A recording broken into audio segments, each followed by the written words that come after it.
What's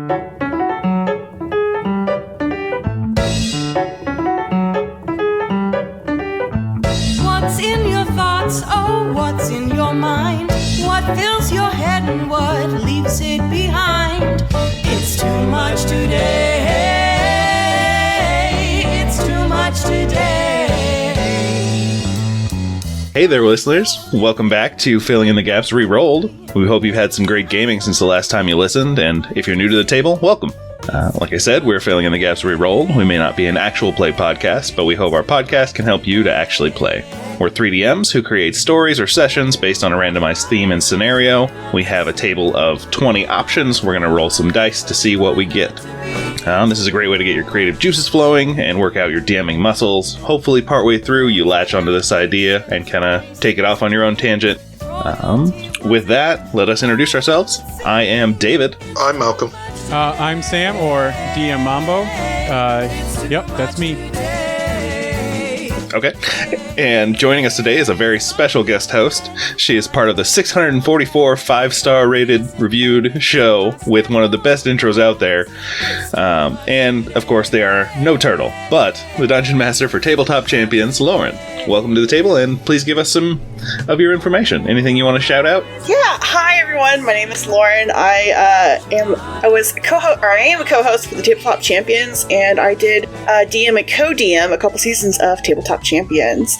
Right now we're in season 7, and I am currently playing a Blood Hunter, so this is a whole new spectrum for me. But Sean was kind enough to let me take over DM reins for a couple seasons, and it was a lot of fun.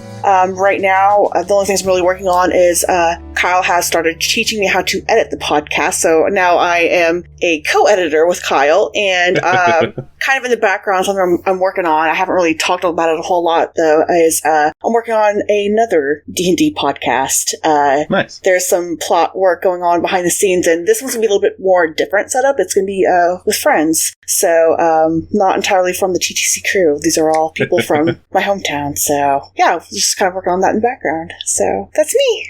Nice. That sounds really nice, yeah. To kind of get us started today, I've got a just kind of question of the week, and today it is, what is your favorite official city or region, maybe like country, from a tabletop game? Sigil.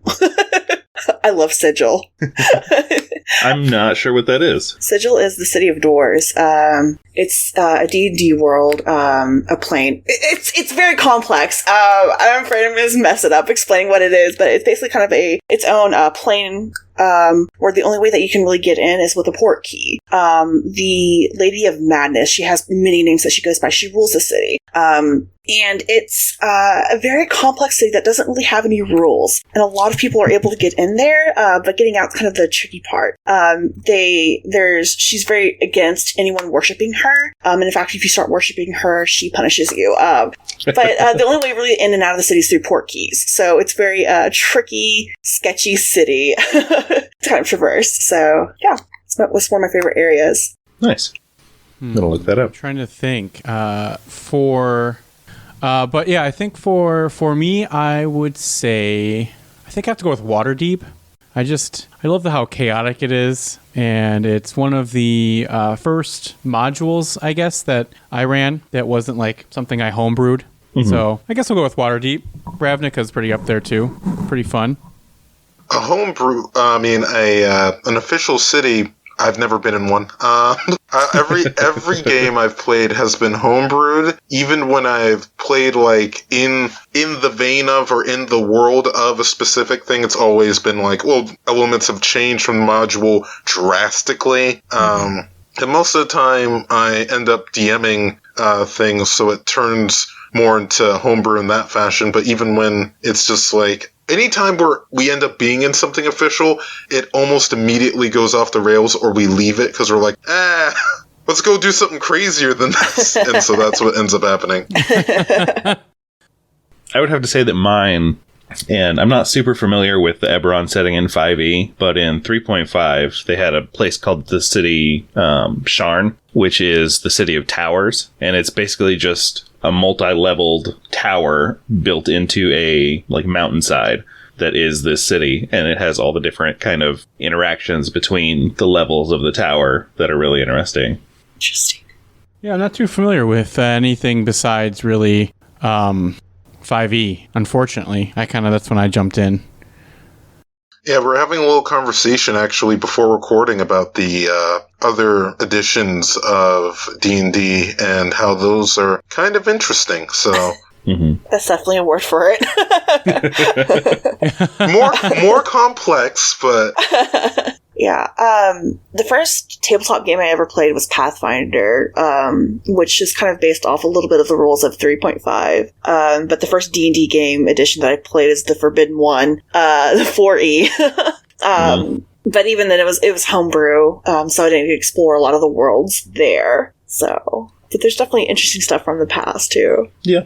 speaking of interesting stuff on the paths, Sam, Lauren, shall we roll? Let's do it.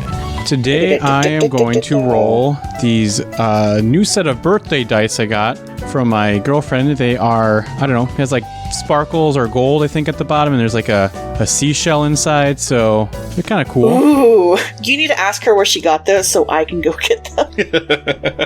If you don't know me, I'm a dice gob. I am a dice hoarder. I love dice.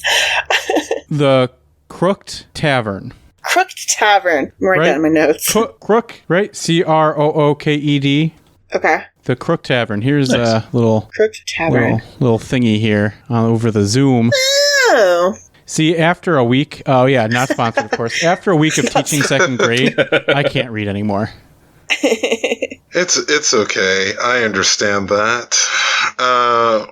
Mine are just, I have two sets of dice to switch back and forth between, but these are my current character dice, so these are the ones that, while breaking into a Supermax prison and accidentally opening the door to a bunch of sleeping guards, got me to go, hey, wait a minute, and close the door quietly and quick enough that they didn't notice anything, and my DM was like, you're so lucky, and I was like, yes. Oh my gosh, that's amazing. I think I have like 35 sets of dice. Yeah, all my dice are over in this little compartment that you guys can't even see. Oh, it looks like it's safe from here. I like that concept. I'm just saying. Yeah, I got this desk for free off of Wayfair because they were missing 4 screws, and they don't sell them. So I was like, well, I need the screws, and they're like, you can return it. I was like, okay, I'm gonna. And then they said, oh, they don't want it back. I was like, great. So cool. I'll just rickshaw this together, I guess. That's amazing. I rolled poorly. I didn't roll at all. I rolled really a 16 for the scenario today. And I rolled on a place where I can see. Oh, well, that didn't work. Do we want to play it where it lies? Yeah. 17. I rolled a 2. And then what's your other? Did you roll twice? 6? Yep. 2 and 6. 2 and 6. Doing great. It's pretty average for me. Luckily, low rolls aren't bad in this game. Sure. There's always someone who rolls like bad in every game. Like, I have a player who, no matter what dice we give her, no matter what we do, she's just like, so I rolled a natural 1. Yep. She and Matt would get along great. Bless his heart. He rolls more natural 1s in person, at a game, and online than anyone I've ever met. Some people just have the bad dice spirit. Yep. Okay, so what we have, and Lauren, you'll get to choose between these. Okay. For theme, we have either an ancient forge or a game show. Ancient Forge is brought to us by Ren. Game Show is brought to us by our friend at DM's Treehouse, Adam. Okay. For the scenario, we have a workshop mystery, also brought to us by Adam. And The Party Can Only Breathe Underwater by Molly. Okay. Oh, flashbacks. These are fun. Okay. Oh, man. These are really good themes and scenarios. I like the concept of an ancient forge. Party can only breathe underwater. Okay. Yeah. So, when you hear an ancient forge and your party can only breathe underwater, what is the first thing to come to mind? I feel like there should be a situation where it would be an underwater forge. Like, I know that sounds very contradictory. Incredibly contradictory. Hold on. I feel like I'm ripping off freaking Critical Role right now, because I feel like this is something they did. If so, my bad. Let me think for a second. If you steal from a ton of people, are you really stealing from anyone? You got me there. I mean, that can be a really cool idea because there's like thermal vents in deep parts of the ocean. So that could be your heat source. Mm-hmm. And it mixes the two together. Yeah. And maybe I'm just pulling this out of my butt, but isn't there like, I'm going to say something dumb, but I'm just going to say it. Isn't there like crevices under the ocean or something that has like impressive amounts of heat or something like that? Yeah, there's lava in the ocean. Yes. That's okay. I'm not as crazy. It's where the earth separates, so lava comes up, and then it just happens to be underwater. Some science person on here is going to yell at me like, "Who is this chick? Why is she saying this? It's wrong." Okay, that's what I thought. So yeah, I feel like there could absolutely be something like maybe I'm always a fan of like ancient civilizations that have gone through an entire existence and then some catastrophic event happened and now they're gone and you still find remnants of them. I feel like that would be a perfect setting for one of the situations, like in order to create or destroy. Oh my god, now I'm getting Lord of the Rings here. In order to create or destroy this high-powered level magical item, you have to take it back to its origins, which could be this forge deep under the ocean where you could face, crazy sea monsters, merfolk, tritons, things like that. I love that. I was also on that theme of like tritons and underwater, and kind of maybe pulling it more to like the Mayan cultures where underwater. Maybe like this artifact. I was thinking maybe like some sea god got pulled on the surface, so now like the water just started to rise, and like the only way is to like you have to get your party to, maybe someone in the party has this, like, I'm just gonna say Triton because that's where my mind's going right now, has to go like underwater to like destroy it so the sea level doesn't like rise and consume all the land, but it grants them, in, I don't know if you're a kind DM, the amount of party members you have, the ability to breathe underwater, but like only breathe underwater. So like when they first grab onto it, the one party member just starts like flopping around like a fish. Mm-hmm. Losing the able to like to breathe, and then all of a sudden you have your wizard doing like an Arcana check real quick, and you're like, "Oh, we have to get him to water real fast." I was gonna say Atlantis. Is the first thing that comes to mind. I'm the cliche guy on the show, Lauren. In case you don't know, I'm so into all the cliches and played out things because it's really, if you mash them enough together, again, you get really weird and creative stuff. But yeah, if we were to make this Atlantis, I think it fits kind of all the things that we're looking for here. The society that's either you can have a fully functional and like together society of Atlantis, or you can have it be in ruin and decay and be the lost city that has like fallen and sunk into the ocean and failed to survive. And you can have the forge be there, and the forge be like the, not God machine, but like the level of like, this was the thing that we needed and it sunk underwater. Luckily, the forge still works, but you have to figure out how to get there, and that kind of be the adventure in that way. I love where that's going a lot. But another concept you could also do with that is there could be a actual blacksmither down there that you could either petition to help, and they'd have to go through a trial or a diplomacy check of some variety to convince this ancient blacksmith that may be the last of their kind to help forge or destroy this creation, whatever that item is, So I really love this concept. Dang it, now I want to run it. That's us every episode, pretty much. I feel. To bounce off that, what if the ancient blacksmith is like a mantis shrimp folk, And then that's what makes it like, that's why it's so hard to get, is he's made this giant forge deep down in the depths of the ocean inside of like near a volcano, or this high heat pressured area where it's like you get there finally and now you have to go through this trial and it's all underwater, so you have to go and find out how to get so you can only breathe or you can breathe underwater. But then what if it's also a trick where now like you get this magical item, but the the backside of the coin is, oh, you can breathe underwater, but now you can only breathe underwater. So it could be a curse or something, possibly. Maybe the trial is on the way to the blacksmith. And the final trial is the confrontation of the blacksmith that could either end in a diplomacy or a show of strength or something crazy like that. I like that. Ooh. I was thinking along the lines of, for the blacksmith, we were describing kind of like, what if he's like, I when you first said it, I pictured him very alone, like at the bottom of the ocean. I was like, why would he be down there alone? And then I thought, Pirates of the Caribbean style, he's just like, he's cursed down there, or like, like Red Skull from Endgame. I think Endgame spoilers are fine now, right? Red Skull from Endgame being there going like, hey, I can lead you to the forge. My spirit's inside of it. I died with everyone else, but I got stuck here. And he's like, only I can teach you, but you must prove to me through these trials that you're worthy of being able to use the forge.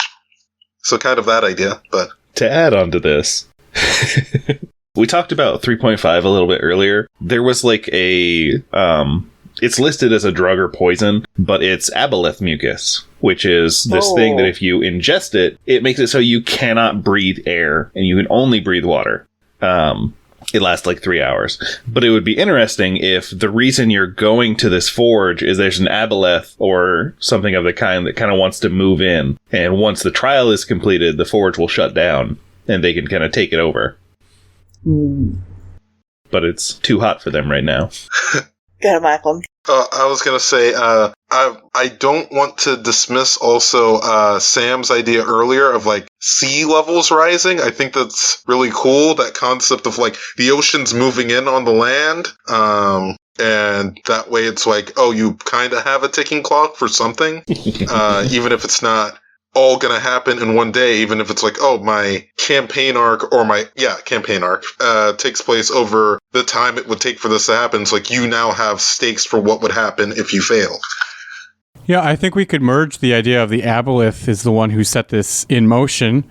He's like stiff-arming your party. This could be like a transition, like part of your campaign of you like, I've lost, like they just beat the big bad guy, now I need something filler before I introduce a new one, or it could be a minor villain. I think Puffin Forest had a story of an aboleth which like had where you flipped a coin, and if it landed on heads it was it was like really nice, and if you landed on like tails it would attack you. So maybe you have something like this where like your party has just become really close friends with it, and all of a sudden its attitude switches and it's like, oh, by the way, I triggered this curse item, now the water is going to take over the earth unless you go do this so I can have a new house. So go and get me this house, and then we're good.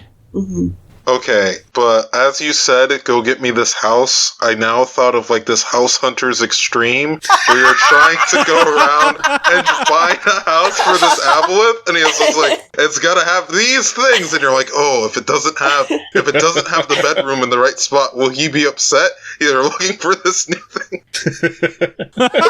It's hilarious how much this has turned, because one of my friends I DM, that he's my DM, he does what we call unicorn quest, where it's like, go fetch me this thing. You know, it's for a unicorn, it's for something stupid. That's exactly what it makes me think of. It was, you're on this very time-sensitive mission, and the only way that can be helped is from the aboleth. And he's like, yes, I need these bizarre things across the ocean. And that'd be hilarious. It's also, I mean, that'd be kind of fun to do. I think that'd be great, because then you could install 3 different underwater ancient forges in the campaign, and so he's like he's got to choose out of 1, 2, and 3, and so as a DM you can also have like a random table with you and roll on the table. So this ancient forge was used by dwarves before in like the whatever century or like era of your world, and before it crumbled and fell into the ocean, it's got a nice main entryway followed by splitting up into like 5 different corridors. Great for a mad scientist lab or whatever, you know. And then now you're like, now you're playing realtor for this aboleth, and you I just really like the idea of him being like, oh, but I really was looking for a 2-bath ancient forge, and I just need, it's a little over my budget, so and you could also, for the encounters inside, you can make the one that suits more what he would want filled with more things you have to clear out. So it's like, oh, you got to go in there. And he's like, well, I don't want to. Maybe it's an old aboleth. Maybe it's like done fighting things and doing stuff, and it's just like, I just want to go home. I just want to retire. Find me a retirement home. And it's just, I don't want to fight things in there anymore. Get them out. Pest control me. Like, let me see. Let me check how aboleths are created, because it could want like revenge, and then it could want, maybe that was its old house, or where its family grew up, and like maybe someone died there, or it was taken over. If we're going with Atlantis still, maybe the people who control Atlantis drove out his whole family, and now it's been thousands of years, and he finally wants to just return home and kick those people out. I think if I'm not mistaken, I believe aboleths are from a different plane, right? So maybe he wants to go home. Or maybe he wants to find his new home in this this forgotten city. I don't know. There's a lot of potential for that, I think. Okay, going off of that idea though, because once you said it's not their it's not their home, it might not be this realm. If it's not this realm, what you could do is you could have it be that he was like, oh, I'm just gonna move in, but then all the aboleths come in, and it's like a ton of them, and he was like, oh yeah, and he was like, here's just my family. Is that a problem? It's just like, there's this army of aboleths now, and they don't all have to like you either, so it's just like, you have the one that likes you, but now there's a ton of them, and it's just like, oh yeah, don't. Okay, so for aboleths, their lair is in subterranean lakes or rocky depths of the ocean, often surrounded by ruins of an ancient fallen aboleth city. And aboleth spends most of its existence underwater, surfacing only to treat with visitors or deranged worshippers. So I think that could really... so let's see. They lurked in primordial oceans and underground lakes. So they reach their minds and seize control of life forms. So they are in a different realm. So they basically take control over mortals in the mortal realms and making them their slaves. He recruited the worst cult members, and he needs a new cult. I'm just saying. How hilarious would that be?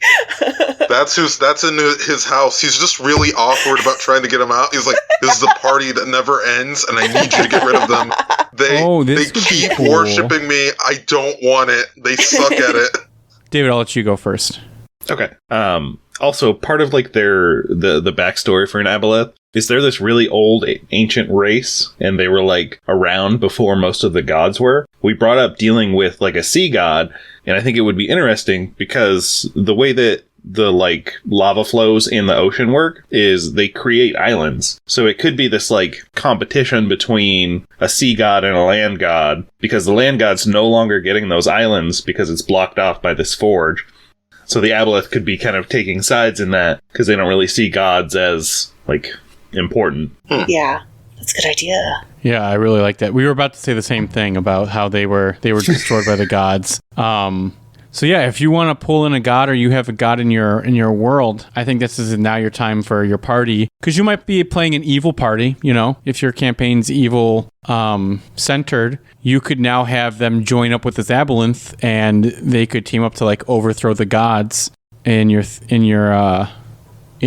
world, which would be kind of cool. I'm trying to think of what else.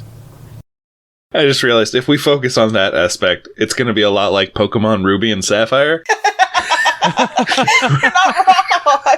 Oh my god. Where it's like, if you focus on the water, you're teaming up with Kyogre and kind of Team Aqua, I guess. But if I was thinking Moana, honestly, so that's what got me. Ooh. Yeah, no. It's not a bad thing, though. See, and the beautiful thing about any tabletop games is you can draw inspiration from literally anywhere. So let's see, which way do we want to focus on? Because we're coming up with a lot of great ideas, but I think we should pick one to center ourselves and expand on, so we can really help our DM listeners here in the listener zone. what session to really like help them focus on. Because you go, of course, if you're listening to this and you find one that hooks you right there, go for it, write it out, let us know on Twitter how it turns out. Always want to know. But for us, what do we think is cooking the best for us? What ingredients are simmering to the top? Well, let's ask Lauren. Well, I'm glad you asked. I think the big thing that would pose the biggest challenge, and I mean, it could be easily overruled by the right person casting water breathing, would be actually getting the party down there, figuring out the lore, kind of the place to have, so that way they have an idea of direction to get down to this forge. I really love the concept of having a great entity down there that puts them into trials or sends them on errands, so that way they can complete this task. I really love the aboleth idea. I definitely think that there's something to play off there, whether it's serious, whether it's kind of a funny thing. It could go really any way. It would definitely be a great opportunity to introduce a god. It really would, So if you were going to do this like for tabletop champions, which way would you go? Would you want to go more serious or more funny? Because I know for my party, it would automatically turn to the more funny thing, because that's just who my players are. Yeah, and a lot of it really dictates on your players, because I feel like TTC has a great combination and balance of players who, we'll take things seriously. We can draw these emotional responses, but also we go for this, the funny thing. So for this, I think it would really be... it would be a very interesting balance. I think I would probably, if I were to run it for TTC, I would definitely have them go through trials. Like, they would have to get a little background, some lore of the area. They would have to figure out how to actually get down there, whether it's through a water breathing spell, whether it's through poison, something, and just kind of have different outlets for that. And then give them the trials as they go down. Just like not major ones, but like some small like leading up ones, and then as soon as they get there, then it kind of go a little bit funny, like this aboleth wants new cultists or wants a new home, and then at the end of it try to tie in something maybe a little bit more emotional. So okay, I have an idea, so just hear me out. Yeah. So when an aboleth dies on the mortal plane, it goes back to the plane of water. Uh-huh. What if this is what if its spirit got somehow trapped in a jar? Oh, okay. And your party's somehow in like a harbor town, and a sailor is asked the party to come with them on a ship. Like, it owns its own ship or something. Maybe it's like an older man. He's like, oh, I just need help fishing or something. They get into the middle of the water, and then he's like, actually, my boss told me to come here. And then he pulls out this jar of water, basically, and inside of it is this aboleth who now starts talking to your players of like, hey, look, like, I got sent back to the plane of water. I need you to go here so you can like let me free so I can come back to the mortal realm, and which could be the forge, and we can call this an Aquafinda. I love it. Oh my god, Sam, that's so wait, brilliant. would the forge be a portal?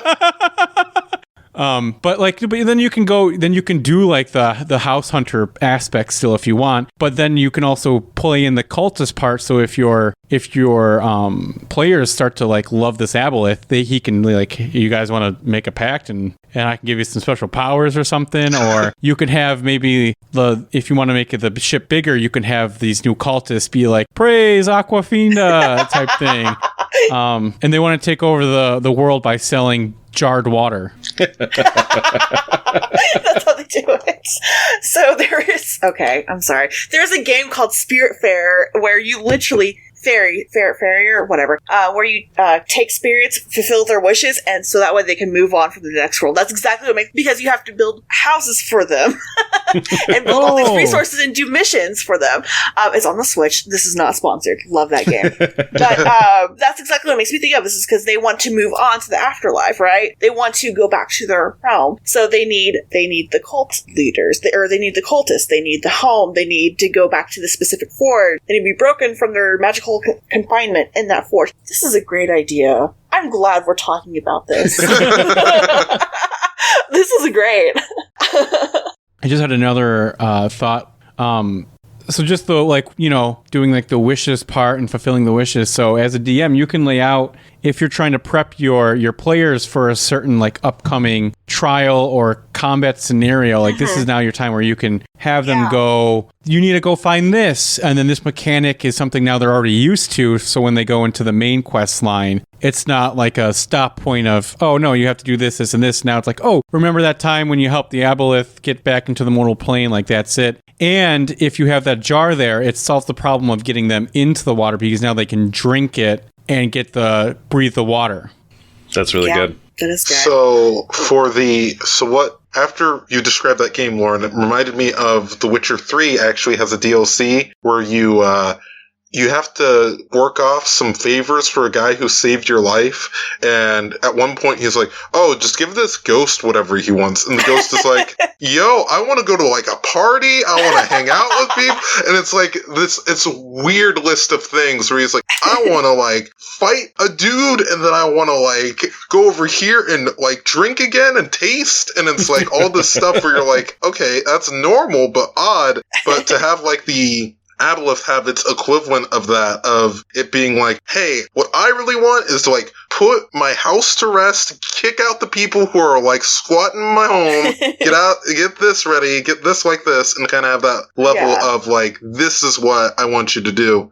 All right, I love that idea. That which helped me, Malcolm, come up with the idea of, so you get like, you meet the aboleth, he's in a jar, his spirit's in a jar, and he's like, yes, I need you to take me to an ancient forge. That is where I want my spirit to be released. So then it causes your players to go like, ask around where are the ancient forges and blah, blah, blah. Then you can have you can give them 3 different descriptions of 3 different forges.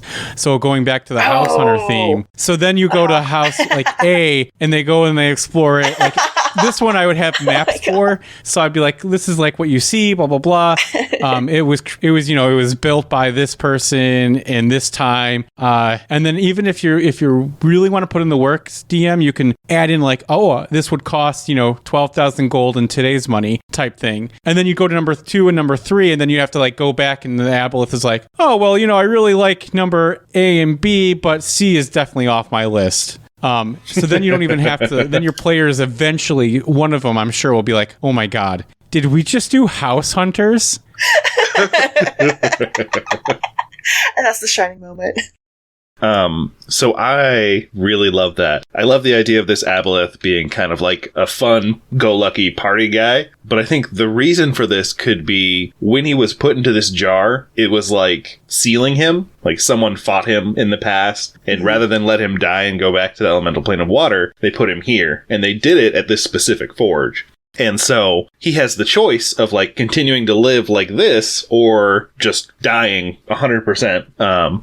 Which is not normal for an aboleth to do. And so he kind of hires the party by making it look like he wants to go find a new home in this forge, but really he's looking for the forge where he can finally be laid to rest. And he wants one last big hurrah before he actually moves on. So this is a great idea, and I think another thing that DMs need to also take into consideration is you can't open the jar. There's like a magical ward protecting the jar, so it can't be opened, can't be destroyed by any magical means. Dispel magic. That's going to be another counter that I would honestly probably treat it as like an artifact, almost, because you can't just dispel an artifact. It takes a lot of steps in order to do that. It just has a straw so that you can get the mucus. A straw. Yeah, it's like one of those like containers now with like the straw that comes out, the tumblers, and then it's like a metal straw, so turtles won't die. Well, it could be like the condensation around it is the mucus, like it's somehow.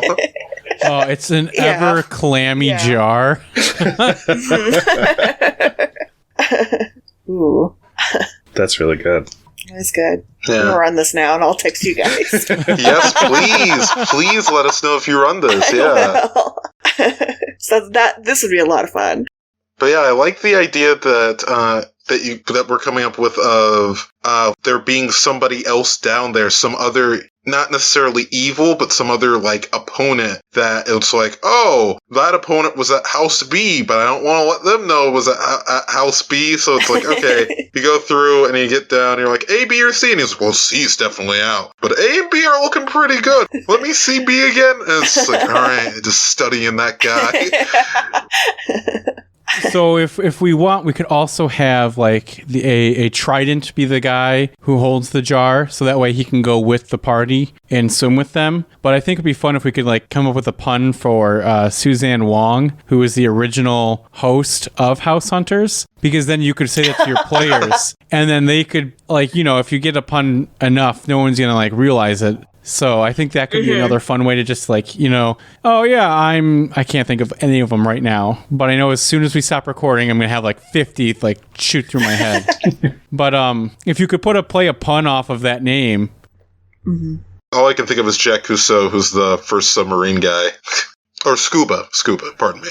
Yeah, but if you're a creative DM, which I'm sure everyone you are, if you can think of a pun, let us know for Suzanne Wong for a fish or something, a trident, because then you can introduce that character, and then you can have that as like another little like Easter egg for your players to decide, you know, or just decipher. And here I was thinking of like a crotchety old man for the fisherman, being like, "Hey, I'll tell you a tale of this jar I got." Oh, you still can, just because you play off like the pun name, you can still make the character whoever you want. It's just some people will recognize Suzanne Wong. Like I know my one friend watches, my one player will has watched House Hunters a lot. And then would know the name. And like, I don't know, they're very good at catching those pop culture references that I make throughout sessions. So if you have players like that and you want to add that little extra layer of, gotcha, we've been doing House Hunters the whole time. House Hunters D&D edition. That would be fun. That would be a lot of fun for House that. Hunters Dungeons edition. Now it really makes me want to like branch off and do like this with like a villain like hunting for I'm looking for a new you know, Skeletor has Skeletor, full-time evil schemes creator, part-time evil mad genius, searching for a new home to hide his, you know, minions or something. I had a base write-up for a script for what essentially would be MTV's Cribs, but for a lich, and I thought it would be such a good movie, and I really want to make it one day. But it's taking a long time to actually, you know, get my other life things in order. But that was just like an idea I had one day, and I was like, this is actually a really cool idea. Rather than Cribs, it's Crypts. It's Crypts. I didn't think of that. So good. That's okay. Patent it now. Go. But for the trials, we've talked a little bit about like having trials, but we haven't talked about what they would be. So what are some examples of some trials you guys are thinking that we could like throw at them, throw at our players, or that players would want to see? I think for the first one could be an easy like random counter of like sea creatures. I think a second would be opening up an ancient forge. So if you go with the 3 different ones, find 3 different ways to open up these forges. One that goes off the top of my head is High Rollers kind of had something like this, where they had a out vent that was clogged by seaweed. And if the players had removed the seaweed at first, then like cool water would have been able to flow through and open up the door. But instead, they just like used brute force to open up the door.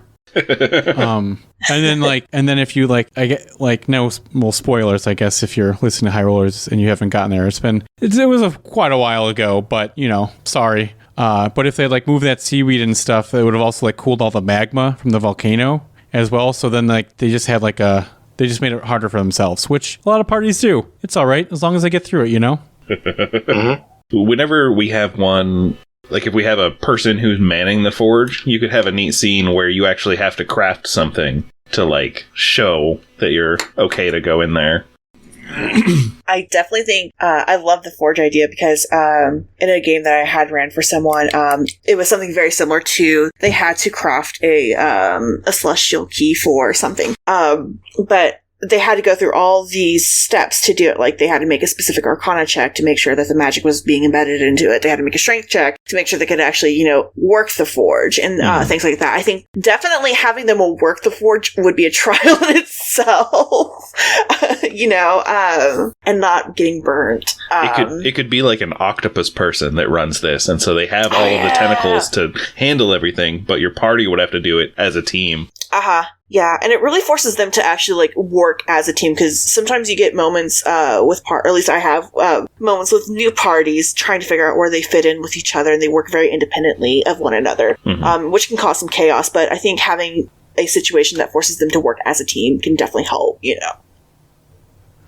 Skeletons. And back to Pirates of the Caribbean. Woo! There you go. You could definitely have that. I think that if you have one of the ancient forges is a cursed pirate base where they manufacture all of their weapons, scimitars. You could even, if you want to, then introduce was it a blunderbuss? Is that the weapon they would use a lot? If you want to introduce guns and such into your campaign, if you have that artificer who is let me craft a gun, and now you can find a prototype which he can now improve and make his own and such, or their own. So I think Pirates of the Caribbean one would be great. You can add in a treasure of doubloons or gold pieces along with it, and then you could have a Barbossa character as the Forge Master. We can call him Forge Master. So each three of them could have a different Forge Master and a big and overall challenge to complete it. And then, you just have your Aboleth be let's check another one out. It could also be a thing of it being a different curse for each forge. So you have the one that is Pirates of the Caribbean cursed, and then you have one that maybe the taking a little bit from a different episode we did with Call of Cthulhu, where the animals or the sea creatures are way smarter and able to communicate with you and being no, we're not moving out. This is our place now. We have taken over.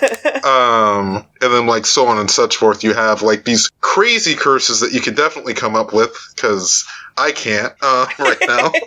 But yeah. I think for the last one, whichever one, if we're sticking with the idea of the Aboleth being sealed, whoever sealed it, their ghost would be the one who's running the last forge, and it stays around until the Aboleth is actually dead. And so they would be who you have to go through in that last one. Jumping off of the person who sealed the Aboleth, I feel like there's definitely a opportunity for a really great storyline to follow through with that.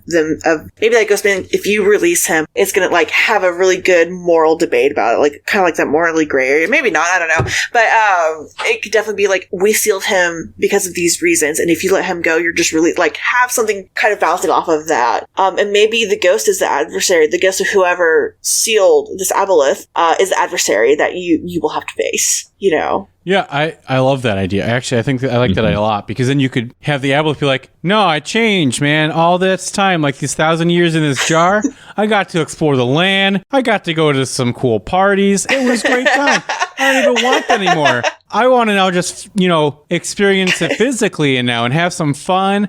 I have some homies now, which are his cult. We're not even doing what if his cult is to clean up the sea or something ridiculous.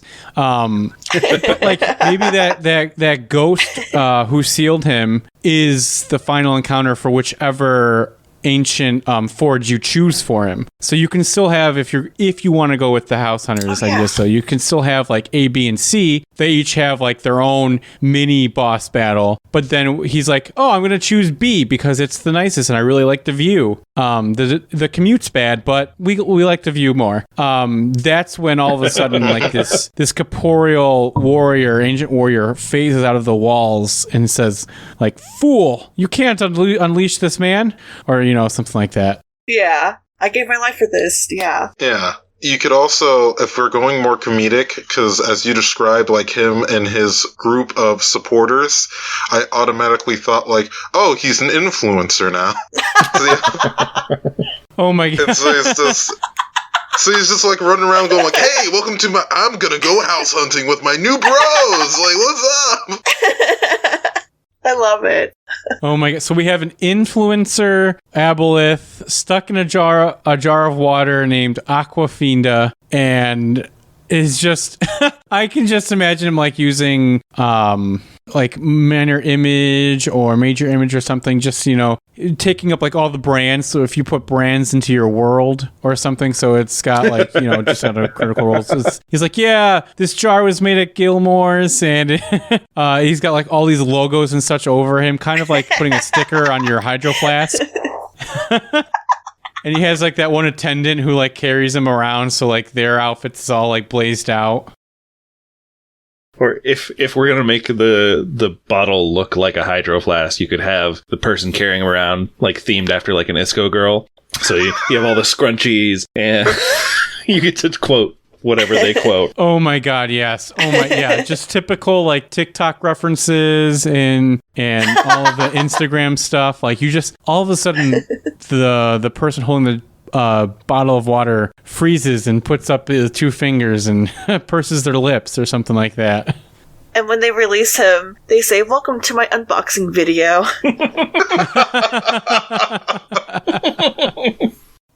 That's perfect. Oh god, there's a lot of potential for this. It really is. Yeah, we try to give a lot of different directions for stuff to go, and I think this one definitely does that, because it's... We have the serious one of like, we're being tricked by an aboleth and he's gonna like destroy a ton of stuff because it truly was evil. And then we also have, I'm just looking for a new home. What's up, guys? Yo! The dualities of DM. Yeah, honestly. Once upon a time, I tried to run a cyberpunk game, and the whole point of cyberpunk is to be like super gritty and dark, and my players did not like that. I didn't know that going in, but the joke of it was going to be at the end that the final boss, the whole reason that he was doing everything, that he was like trying to make robots take over the world, and the whole reason he was doing that was because he was traumatized by that Nintendo commercial that goes like, "You cannot defeat us, you cannot." So he just was like, I will, and that was going to be the stupid joke of it, was that like after you've done all this like serious big trauma moments, at the end the final boss is just a traumatized dude who got scared of a Nintendo commercial. Oh my God. And it didn't, they didn't get there because we ended up doing something way like weirder and like sillier, but I was just like, I'm so mad that I never got to use that, but it was great. It's really cool to see how you may have something in mind as a DM about how a game session's going to go, or you may think of every possible scenario your players will encounter, and they'll surprise you. That was one thing that I learned DMing for TTC was I thought that they would go in one direction, and they completely pivoted and went the total opposite direction. So it's very interesting to have moments like that, Mm-hmm. Yeah, I think that's, my players over at BIP or Bardic Inspiration, I'm like, all right, I first, when you first start DMing, I've only been DMing for like, I guess like a year, a little more than a year now. So still a brand new babe to it. I'd like have 5 pages of notes for my games. I'd be like, if they do this is going to happen, then I'm going to go over here.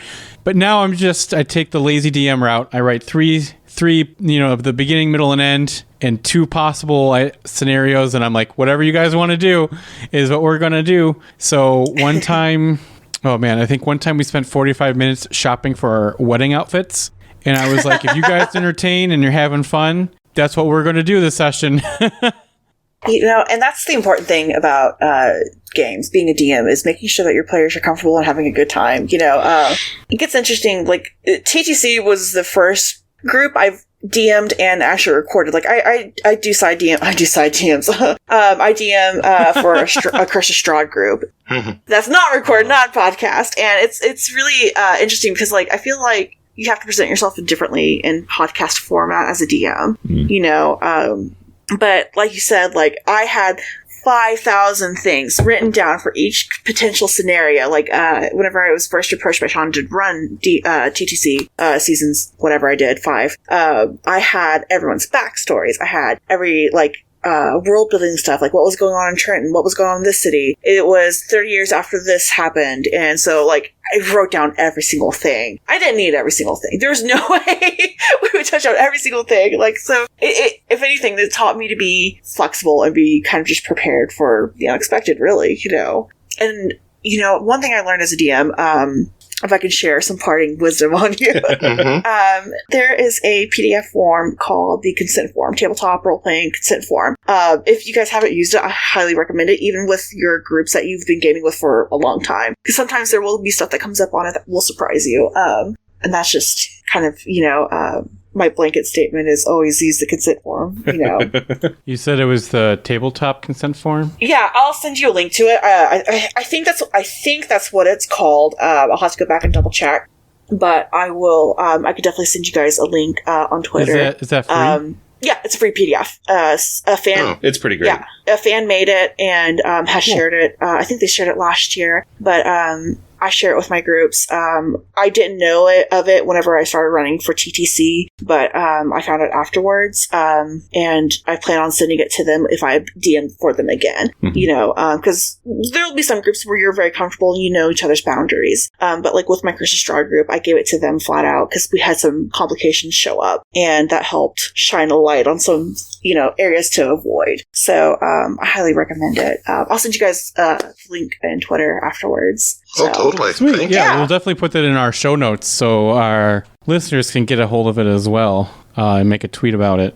Because that's we're always looking for some good references and content to share with all of our communities. With that, I think we're ready to move into the next phase, which is our recap and synopsis. Lauren, are there either of these you'd prefer to do? Good question. I'll do the recap.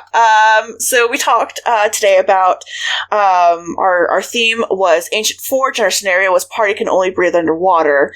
We talked about how there's different avenues that you can take for this.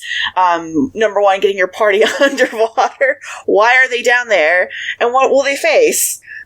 You can definitely take a serious side to it, or of a more, all right, I need to either get rid of this evil that's down here in this ancient forge, I need to create a weapon that can help defeat the big bad evil guy, or destroy something, whatever. Or you can take the fun side where you're helping an aboleth move on to their next life. So, is that a good recap? Do I need to elaborate more on anything? I think that's good. Perfect. Malcolm, was that enough time to come up with a synopsis? Yeah, I knew which scene I was going to do pretty early on, honestly. We'll see how this turns out, though. After scouring the ocean floor for what feels like forever, checking forge after forge, you find yourself finally able to get into this beautiful cavern that you knew would totally fit your new best friend, the aboleth. And as you start to finally be able to uncork the jar that he himself had sealed shut, that he keeps himself sealed in, you hear a voice say, "Halt! He must not leave under any circumstances," as a ghost appears with a singular spear and points it towards you. What do you do? It's basic, but it works. Love it.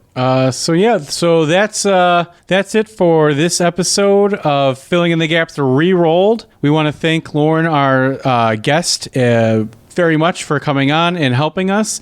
It's been a blast. We can't wait to hear what all of you guys do with this. So jump on our Discord, jump on FitGD&D Twitter, and you can follow me, one of your hosts, DM Mambo at DM Mambo5 on Twitter, and Bardic Inspiration, which is lowercase BIP, BIP, capital DOT, lowercase D&D. And to my next host... you can find me, Malcolm, at The Ruler of Rhyme. And this is David. You can find me at Daedra18. That is DAEDRA18. And of course, we want all of you to follow Lauren at the Nat One Lady. And anything else you want to plug, just one more time. Yeah. Follow TTC if you want to listen to a bunch of idiots play with dice. Thank you guys so much for having me on. I appreciate it. This is a lot of fun. Thanks for coming. This. Oh, we're so glad you had a good time, and we always want to play these ones after it, so we can't wait to hear what people do. And if we write this one out, I took some courses into like writing one shots and stuff, so I'm gonna try to write these out so we can give all our guest episodes for free to our listeners. And and then we want to just see what everyone does with them, because we love we're all about creativity and filling in those gaps. I find there is too much to see. It's too much today. It's too much today. Obtuse Audio.